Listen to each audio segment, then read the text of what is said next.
बिस्मिल्लाहिर्रहमानिर्रहीम। अस्सलामु अलैकुम वरहमतुल्लाहि वबरकातुहू। Viewers, in this lecture, we will discuss following contents through MCQs: concurrent vectors, coplanar vectors, parallelogram law, direction angles of vectors, direction cosines of vectors. The vectors intersecting at a single point are called.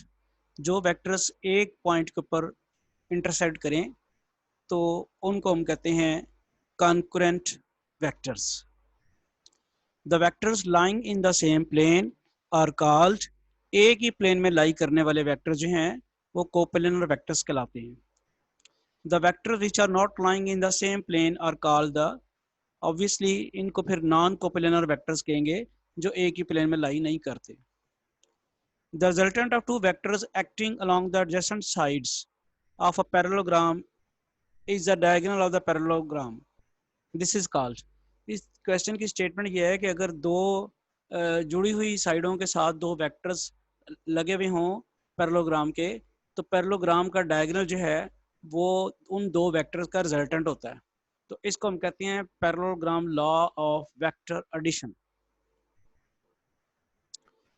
The vector of zero magnitude is called null vector. The vector whose magnitude is 1 is called unit vector. Vector equation of line through A and parallel to B is R is equal to A plus TB. We have already discussed this question. The vector equation of line through A and B is vector equation of line passing through 2 points A plus T into B minus A. The vector equation of a plane through a point A and parallel to B and C. Vector equation of plane. Vector equation of plane through the points A, B and parallel to a vector C. Vector equation of plane passing through three non-collinear points.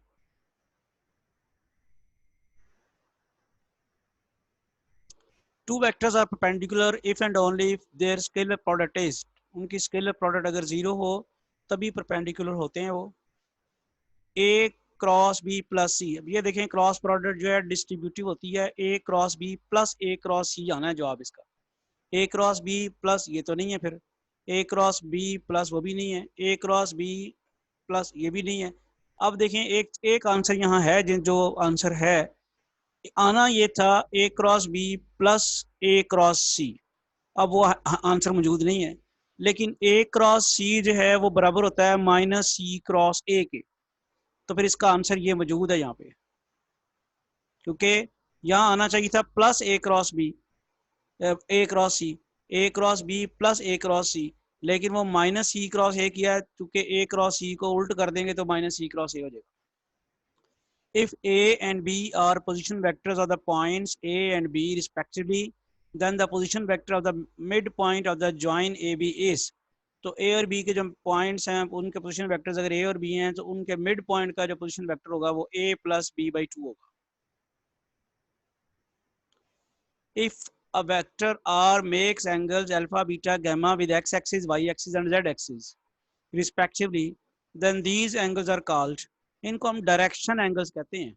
अगर कोई vector x axis के साथ angle alpha बना रहा है, y axis के साथ angle beta बना रहा है, z एक्सिस के साथ एंगल गामा बना रहा है, तो इनको कहते हैं डायरेक्शन एंगल्स, क्योंकि ये वेक्टर की डायरेक्शन बता रहे होते हैं. If a vector R makes angles alpha, beta, gamma with x axis, y axis, z axis, then cos alpha, cos beta, cos gamma are called direction cosines of the vector. ये cos लग गया ना साथ, पहले direction angle से, अब cos लग गया तो वो डायरेक्शन कोसाइंस कहलाती है.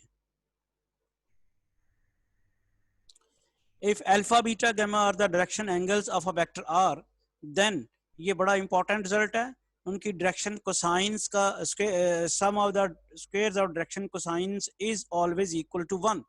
cos square alpha plus cos square beta plus cos square gamma, this is the sum of the squares of the direction cosines, and this sum should be equal to 1. Two vectors A and B are perpendicular if and only if इनकी dot product अगर zero हो, ये dot product है a1 b1 plus a2 b2 plus a3 b3 is the dot product of these two vectors. It should be equal to zero if vectors are perpendicular.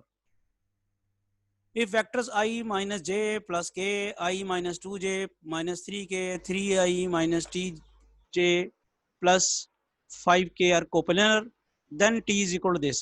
ये तीन vectors coplanar कब होते हैं? जब उनके स्केलर ट्रिपल प्रोडक्ट जीरो हो। तो scalar triple product कैसे लेते हैं? उनका डिटर्मिनेंट बनाते हैं 3/3 का। पहली रो में इस पहले वेक्टर की कंपोनेंट्स, दूसरी रो में दूसरे वेक्टर की कंपोनेंट्स, तीसरी रो में तीसरे वेक्टर की कंपोनेंट्स। जैसा कि यहाँ पे लिखा गया है scalar triple product a dot b cross c। ये गौर करें, पहली जो डिटर्मिनेंट की पहली रो है वो उसमें पहले वेक्टर की कंपोनेंट्स आई हैं 1 -1 1 1 -1 1, दूसरी रो में 1 -2 -3, तीसरी रो में 3 - t और 5। और ये चूंकि कोप्लेनर हैं तो स्केलर ट्रिपल प्रोडक्ट जीरो होगी, लिहाजा डिटर्मिनेंट जीरो होगा। अब डिटर्मिनेंट को सॉल्व करने का तरीका शायद आपको मालूम हो कि हम ये 1 लिखेंगे और उसके बाद इस -2 को 5 से मल्टीप्लाई कराएंगे, फिर माइनस करेंगे जैसे ये पहले किया। पहले आपने ये 1 लिखा और आगे फिर -2 को 5 से मल्टीप्लाई करा दिया, फिर माइनस करके ये -3 को -t से मल्टीप्लाई कराएंगे, -3 को -t से मल्टीप्लाई कराएंगे, वो यहाँ पे लिख देंगे। मैं रिपीट करता हूँ, determinant by first row expand करने का तरीका क्या है? यहाँ पे 1 लिखा, उसके बाद ये रो और ये कॉलम छोड़ दिया जाता है, और ये पूरी रो वाली ये वाली रो में ये आपको मार्क करके बता देता हूँ, अगर किसी बच्चे को डिटर्मिनेंट का इशू है तो हम ये रो और ये कॉलम छोड़ देंगे, ठीक है। और उसके बाद क्या करेंगे, -2 को मल्टीप्लाई कराएंगे 5 के साथ, और इधर फिर क्या करेंगे, -3 को मल्टीप्लाई कराएंगे -t के साथ, और ये जैसे यहाँ पे किया हुआ है -2 को -5 के साथ मल्टीप्लाई कराया, -3 को -t के साथ मल्टीप्लाई कराया।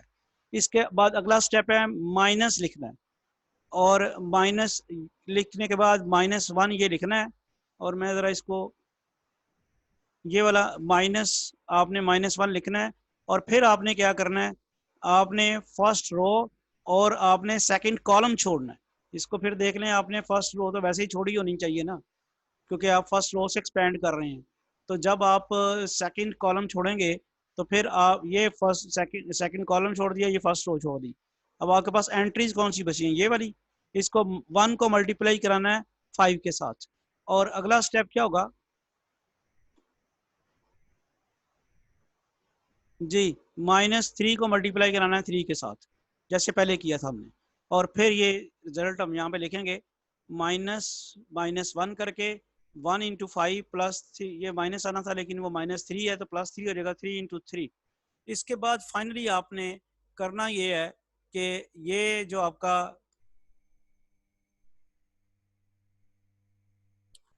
फर्स्ट रो तो आपकी रहेगी, फर्स्ट रो तो आपने छोड़नी है। अब आपने ये थर्ड कॉलम, क्योंकि आप थर्ड कॉलम पे आ गए हैं, और फर्स्ट रो छोड़ेंगे और थर्ड कॉलम छोड़ेंगे। बाकी आपके पास एंट्रीज अब कौन सी बची हैं, 1 और -t बचा है। 1 और -t को आपस में ज़रा मल्टीप्लाई कराएं इस तरह, और फिर -2 को 3 के साथ, और ये एंट्रीज यहाँ पे लिख दें। इस अब इनको हम सॉल्व कर लेते हैं। सॉल्व करने के लिए आप कैलकुलेशन करते हैं, और यहाँ पे आता है -10 -3t + 5 + 9 + -t + 6 = 0। इसको सारे को सॉल्व करके आपके सामने स्टेप्स मौजूद हैं। -4t + 10 = 0। ये -4t आप उधर ले जाएंगे, 4t = 10 हो जाएगा, t = 10/4 और t = 5/2। तो करेक्ट ऑप्शन आपके पास ए मौजूद है।